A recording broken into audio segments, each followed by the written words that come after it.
বছরের প্রথম উড়িবিস রান্না করি আর তে আপনারা অকল আমার লগে থাকুকা দেখবানে আমি কিরকম রান্না করি।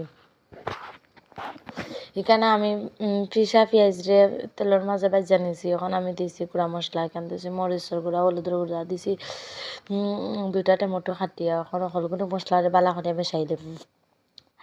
এখন দিলাইছে কাগজ মাছের টুকরা কয়েক টুকরা, তো কাগজ মাছরে মশলার লগে বালা করিয়া মজাইয়া তুলে লাইমু। তো আমার কাগজ মাছ তোলা হয়ে গেছে। এখন আমার বীজগুন উড়ি বীজ দিলাইমু। বীজগুন তরে আমি পানিত ভিজাইয়া চুলাইয়া নিয়েছি। এখন আমি মশলার লগে বালা করিয়া কষাই দিম। তো আমার উড়ি বীজ কষানি হয়ে গেছে। এখন আমি দিলাইমু মজাইয়া রাখা যে মাছ গুণ দিয়া জোল দিলাইমু।